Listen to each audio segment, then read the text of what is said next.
En el siglo XVIII, España y su imperio viven una progresiva recuperación económica, que llega a su punto más alto durante el reinado de Carlos III. El pensamiento ilustrado nace en Francia a finales del siglo XVII y se desarrolla en el XVIII con el afán de modernizar y mejorar la sociedad. Esta centuria recibe el nombre de el siglo de las luces. La absoluta fe en el poder de la razón intenta eliminar toda tradición, superstición o idea en conflicto con el ideal de progreso humano. La metáfora de las luces es una metáfora acuñada por los propios ilustrados, es decir, que se utilizó en la época y que trataba de subrayar la idea de ruptura, de superación, de rechazo del pasado. Los ilustrados se consideraban a sí mismos heraldos de la luz, de la razón, del conocimiento frente a las tinieblas de la ignorancia. Los pensadores ilustrados creen que ha llegado el momento de que el hombre salga de su minoría de edad y supere su incapacidad para pensar por sí mismo. Incapacidad achacada a la influencia nefasta de la Iglesia a lo largo de la historia. Por tanto, en esta mayoría de edad surge un nuevo planteamiento que tiene como lema: ten el valor de servirte de tu propio entendimiento. La Ilustración es una corriente muy preocupada por las ideas políticas y sociales. Las obras de los tres grandes pensadores de la Ilustración francesa, Montesquieu, Rousseau y Voltaire, giran en torno a estos temas: la crítica al antiguo régimen, la separación de poderes y la libertad e igualdad como derechos fundamentales. Todas estas ideas entran en España a lo largo del siglo XVIII, paralelamente al reinado de los grandes monarcas reformistas que ejercen el despotismo ilustrado.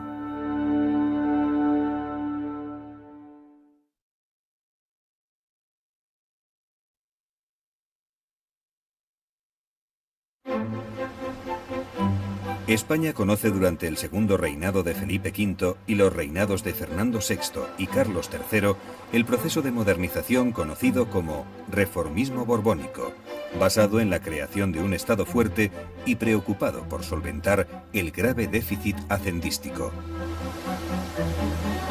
Tras la repentina muerte de su hijo Luis I, Felipe V regresa al trono y da un giro a su anterior gobierno, rodeándose de secretarios españoles.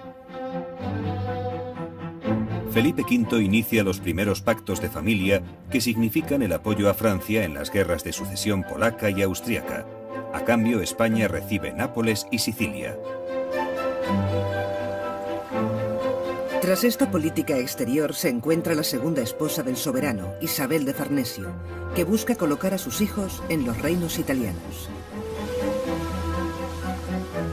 En los últimos años de su vida, el trastorno mental de Felipe V, por el que ha sufrido siempre fuertes depresiones, se acentúa hasta dejarlo incapaz para el gobierno. El rey duerme por el día y trabaja por la noche, por lo que todos sus ministros han de acomodarse a su extravagante horario. Fernando VI, tercer hijo de Felipe V, no es un hombre de talento. Sin embargo, su reinado queda como una etapa positiva, en la que la neutralidad y la paz permiten la reconstrucción interna del país. La creación de una gran armada que proteja los intereses del comercio ultramarino es la prioridad política. Al mismo tiempo, Fernando VI fomenta la entrada de las nuevas ideas ilustradas, tan de moda en Europa y necesarias para una España que está fuera de la vanguardia cultural.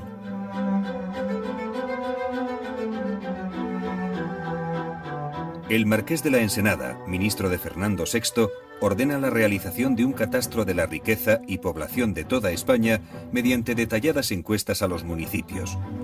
El objetivo es establecer una única contribución para poder eliminar los numerosos impuestos que recaen sobre la población. Ensenada plantea una revolución fiscal, es decir, sin duda lo podemos calificar, el intento de plasmación de un sistema fiscal absolutamente de vanguardia en toda Europa. No hay ningún intento similar en ninguna parte. Es un proyecto novedoso, innovador, que estaba en muchas cabezas, desde luego, pero Ensenada será el primero que pueda intentar llevarlo a la práctica, aunque como sabemos el proyecto luego posteriormente fracasará encallando en el callejón de los proyectos fallidos. El catastro sigue siendo hoy una fuente valiosa para el estudio de la España de la época. Tras la muerte de la reina Bárbara de Braganza, con quien Fernando VI mantenía una intensa dependencia, el soberano, con problemas psicológicos como su padre Felipe V, se recluye el último año de su vida en Villaviciosa de Odón. Carlos III, rey de Nápoles y de Sicilia y hermanastro de Fernando VI, pasa a ser el nuevo rey de España. Realiza una serie de reformas sociales, políticas y religiosas que refuerzan el poder de la monarquía y atentan contra los intereses de la aristocracia y de la Iglesia. A Carlos III se le conoce por las mejoras que realiza en la ciudad como el mejor alcalde de Madrid. Renueva el sistema de alcantarillado, la pavimentación de calles y el sistema de alumbrado, además de fundar el Banco de San Carlos, antecedente directo del actual Banco de España. También es el creador del primer sistema de lotería del país, iniciativa que tiene un gran éxito. Por primera vez, personas de muy escasos recursos pueden convertirse en hombres ricos de la noche a la mañana.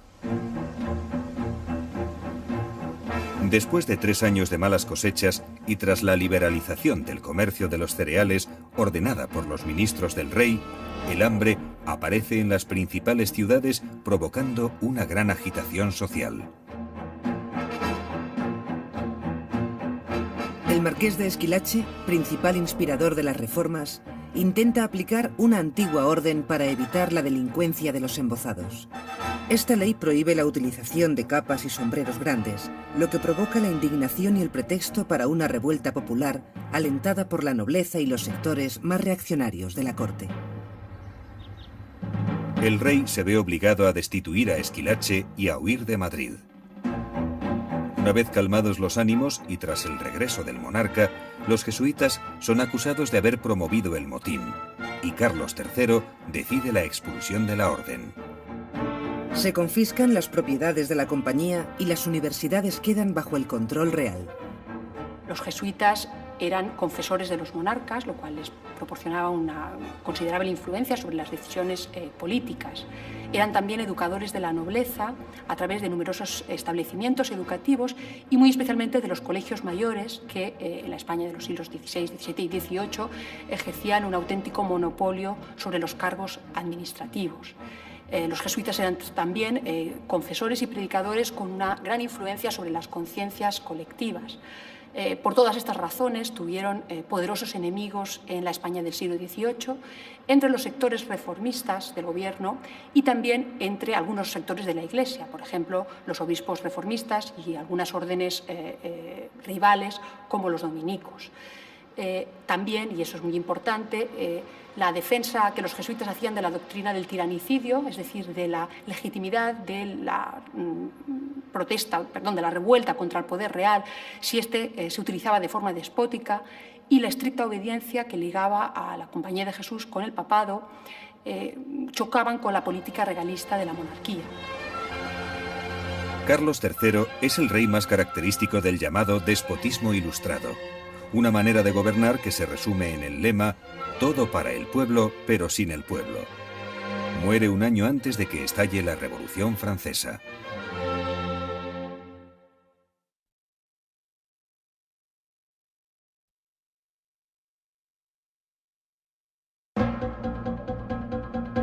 Las monarquías absolutas del siglo XVIII representan el despotismo ilustrado por el que el monarca se siente el primer servidor del Estado. Los soberanos toman de la Ilustración lo que les interesa. Plantean reformas judiciales y agrícolas y fomentan la educación, la urbanización de las ciudades y la mejora de los caminos.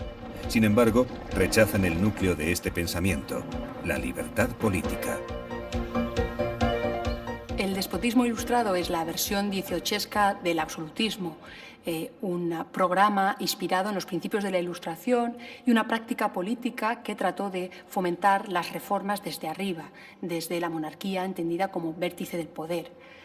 La monarquía trató de promover en cierta medida la modernización de la cultura, la vitalidad económica del país y la racionalización y uniformización de la administración, todo ello sin perder de vista un objetivo también primordial, acrecentar el prestigio y el poder de la dinastía.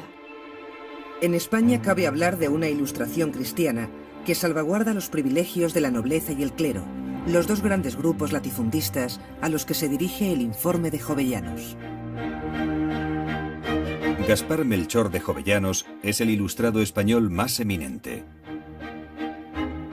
Su informe sobre la ley agraria contiene uno de los diagnósticos más acertados que jamás se haya escrito sobre los males de España, denunciando el desigual reparto de la propiedad rústica y la situación miserable del campesinado. Las sociedades económicas de amigos del país, patrocinadas por el reformismo monárquico y surgidas para promover la industria, el comercio, la agricultura, las artes y las ciencias, tienen un gran éxito. Enseguida se fundan corporaciones similares por toda España y América.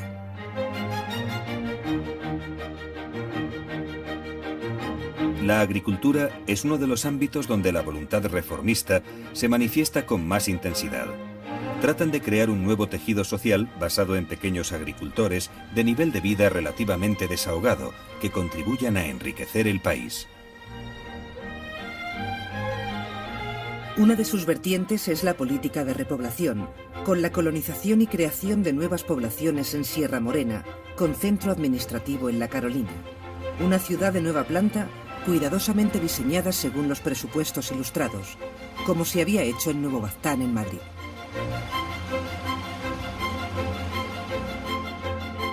Pero ningún esfuerzo reformista puede evitar la formación en la península de tres zonas muy diferenciadas que se han mantenido hasta hace pocas décadas. Un interior subdesarrollado, una Andalucía agraria oligárquica y un norte y este prósperos.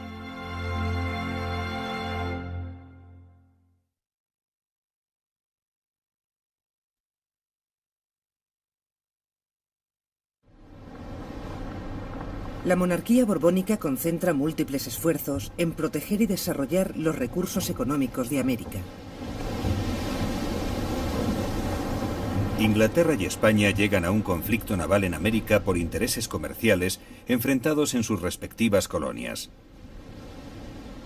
La Guerra de la Oreja de Jenkins convierte a Inglaterra en el principal rival de España, que intenta a toda costa defender sus posesiones americanas y recuperar Gibraltar y Menorca.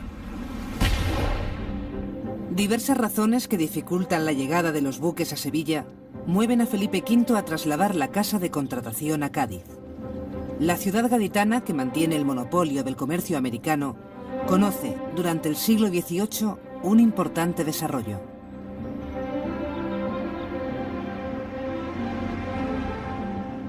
Años después, el rey trata de imitar las compañías de comercio con base en los puertos del norte de Europa.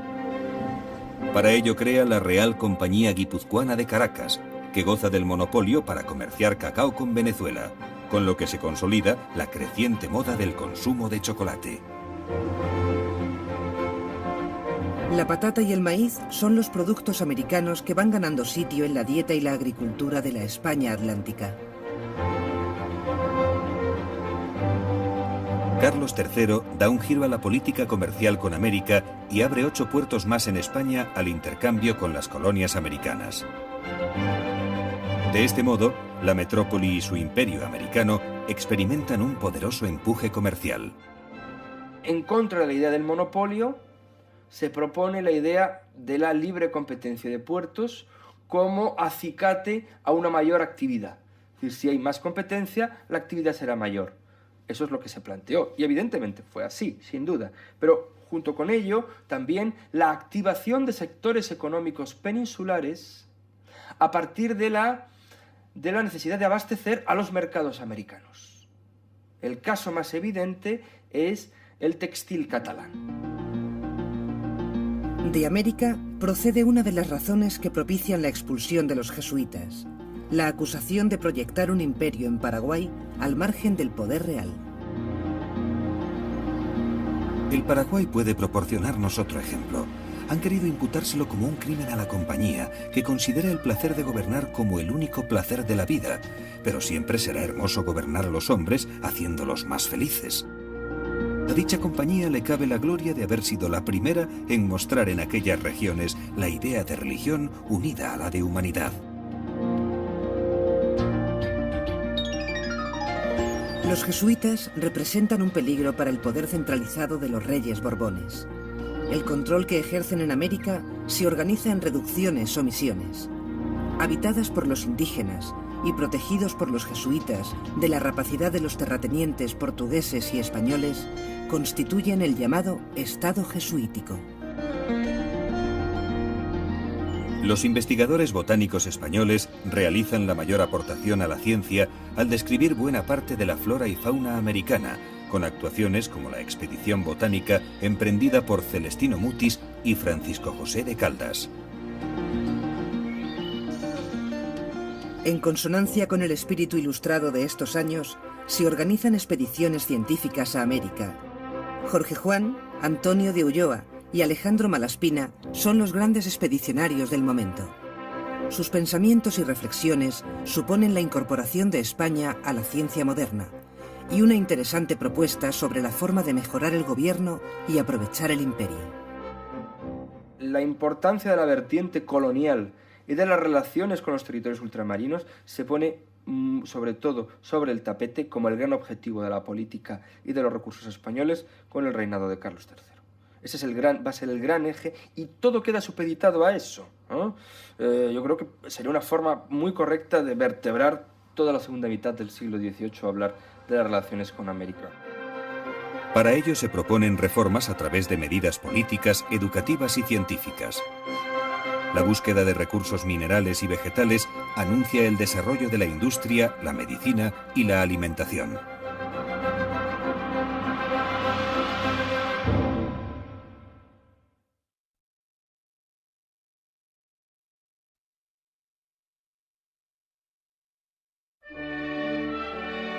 En el siglo XVIII se le da a la música el poder de ahuyentar todo tipo de tristezas y melancolías.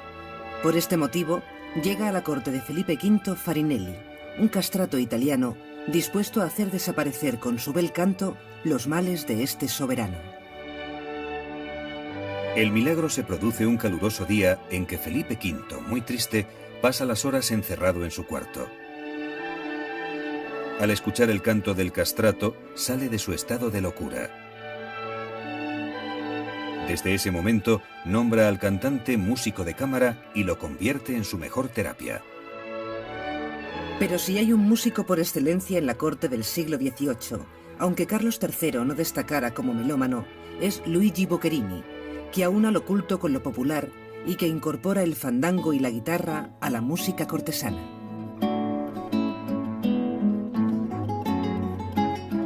La fabricación artesanal de la guitarra española sigue siendo hoy prácticamente igual que hace 300 años.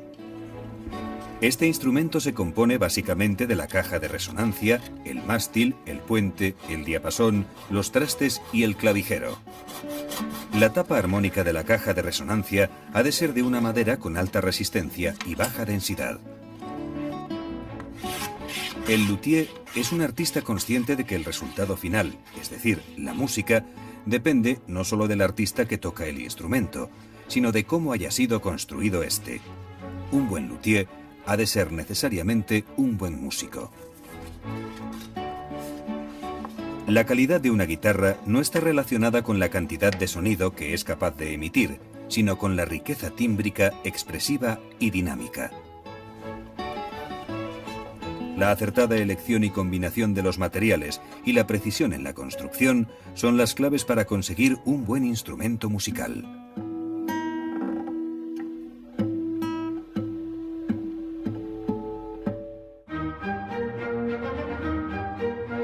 Arquitectónicamente, en el siglo XVIII conviven diferentes estilos artísticos.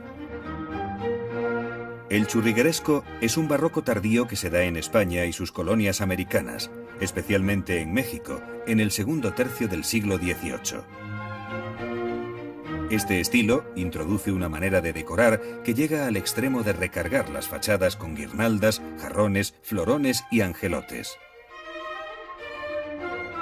Churriguerescas son la fachada del Museo Municipal de Madrid, la Plaza Mayor de Salamanca y la gran fachada del Obradoiro de la Catedral de Santiago. El rococó surge en Francia a mediados del siglo XVIII y llega a España de la mano de artistas franceses que Felipe V trae a su corte. Es un arte esencialmente decorativo relacionado con la vida cortesana y ambientes de ostentación. Pero en estos años centrales del siglo XVIII es el neoclasicismo el movimiento artístico más predominante. Es un arte que sirve a los intereses reales de promover las ideas ilustradas, es decir, racionalismo y equilibrio frente a la fantasía y éxtasis del barroco. Clasicistas son la mayor parte de los edificios reales y utilitarios del momento, como la Fábrica Real de Tabaco en Sevilla. Los palacios reales son las mayores empresas constructivas y decorativas de estos años. El Palacio de la Granja, levantado para Felipe V, y el Palacio Real de Madrid, ambos diseñados por el mismo arquitecto, Felipe Yubara, se construyen en un breve espacio de tiempo. El Palacio Real de Madrid se levanta sobre las cenizas del desaparecido Alcázar. En él hay una estructura versallesca que su continuador Sacchetti italianiza.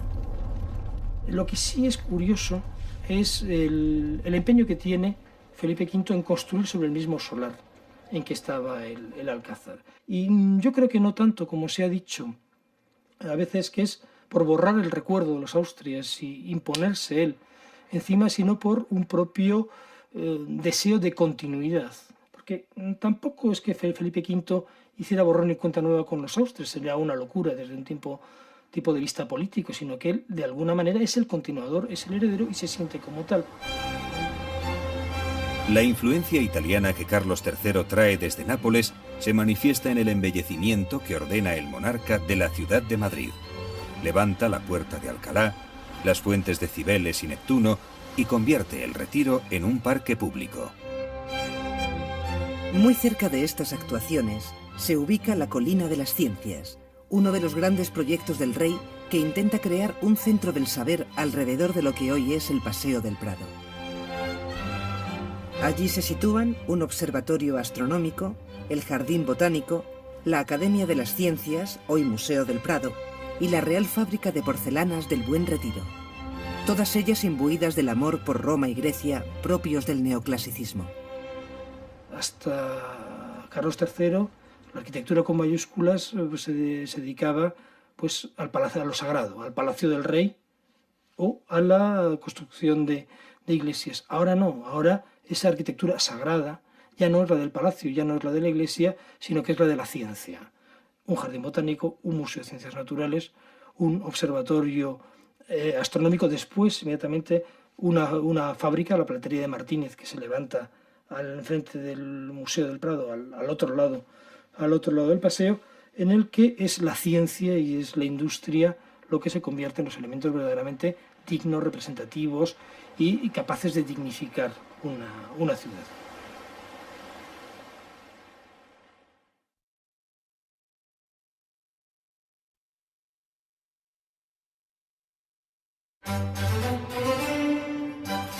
Vestir y decorar el interior de los grandes palacios que construyen los monarcas no es una tarea sencilla. El ambiente rococó que respira la corte borbónica exige un gran refinamiento. Las innumerables salas de los palacios están repletas de muebles, tapices, cortinajes, bronces, vidrios y porcelanas. Por todo ello, y copiando el modelo francés, los reyes promueven la creación de fábricas reales para producir todo tipo de manufacturas con las que abastecer las necesidades de boato y lujo tanto dentro como fuera del país. Su objetivo era cubrir la demanda de ciertos productos, especialmente de importancia estratégica, tratar de limitar la competencia de los productos manufacturados extranjeros y constituirse en ejemplos para la emulación por parte de las iniciativas particulares. No obstante, estas manufacturas, aunque dieron trabajo a miles de personas e introdujeron algunas mejoras en la gestión, fueron un fracaso en términos económicos. No consiguieron superar un mercado muy limitado de productos de lujo y en ningún modo consiguieron, erradicar la competencia de las manufacturas extranjeras. Y por ello difícilmente podían constituir la base para una futura industrialización. La contratación de técnicos y operarios extranjeros también obedece al afán de los monarcas por estimular el desarrollo general de las manufacturas y no solo de la producción suntuaria. Los reyes protegen la industria del vidrio, que se hace indispensable para cubrir los grandes ventanales de los palacios, realizar los espejos y los caprichosos colgantes de la nueva moda de las lámparas araña. Hacia mediados de siglo, la Real Fábrica de Vidrios realiza una gran producción influenciada por la fórmula del cristal de Bohemia, que técnicos alemanes traen a España. Para obtener el vidrio es necesario un proceso de fusión de las materias primas que se realiza en los hornos. El artesano recoge una burbuja de masa fundida en el extremo de una caña metálica. Al meter la masa en un molde fijo y soplar por la caña, el vidrio fundido adquiere la forma del molde. Desvelar el secreto de la composición del cristal estuvo castigado con penas de cárcel y muerte. De nuevo en el horno, el material vuelve a ser maleable y se le da la forma a la parte superior de la pieza. Los maestros alemanes del siglo XVIII accedieron a venir a trabajar a la Real Fábrica de Vidrios si se les permitía fabricar su propia cerveza. El argumento fue que era una bebida medicinal y saludable para el trabajador.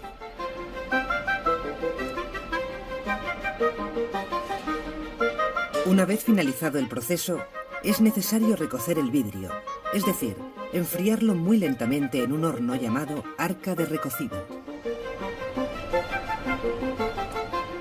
Para la decoración de la pieza se utilizan tornos con materiales abrasivos. Es la talla y el grabado. El dorado al fuego consiste en pintar la pieza con oro coloidal, que luego hay que cocer en un horno a 550 grados centígrados.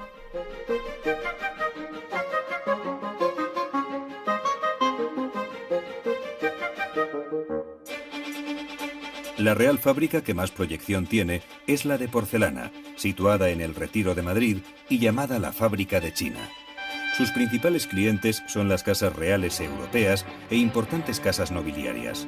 Pero su existencia es breve, ya que es destruida por tropas francesas durante la Guerra de Independencia.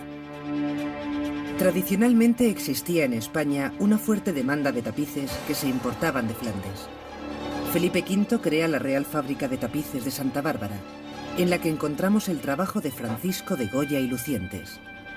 Durante 18 años elabora cartones, es decir, bocetos, que posteriormente se transforman en tapices, como el quitasol, la vendimia o la boda. Además, los monarcas promueven y potencian diferentes fábricas y escuelas de platería, de relojería y de tejidos de seda. Junto a estas manufacturas de lujo, cuyo mercado es muy restringido, las manufacturas textiles catalanas, la siderurgia asturiana, el comercio vasco y el andaluz son otros sectores productivos en auge, cuya importancia es caudal en la expansión económica del siglo XVIII.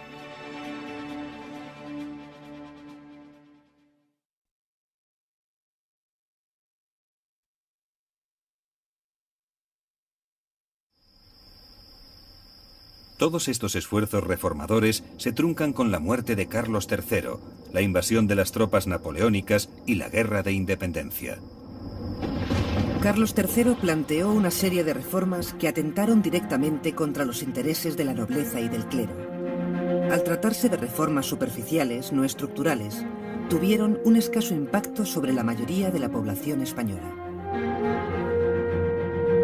Pastores, pescadores, jornaleros, viudas o ceramistas son ajenos a las luchas de los grupos dirigentes, y continúan ganándose la vida con su trabajo diario, reuniéndose en festividades religiosas y haciendo las mismas cosas que hacían sus padres. En Francia, un año después de la muerte de Carlos III, estalla la Revolución Francesa. Corren nuevos aires en Europa, mientras que en España, los reinados de Carlos IV y Fernando VII coinciden con la crisis de las ideas ilustradas. Gran parte de los esfuerzos por mejorar el país quedan en un sueño ante los peligros que se avecinan. Goya adelanta en su grabado El sueño de la razón produce monstruos, el drama del enfrentamiento entre las viejas y las nuevas ideas. En la primera mitad del intenso siglo XIX, en España se suceden grandes cambios y giros políticos, fruto de la lucha entre liberales y reaccionarios.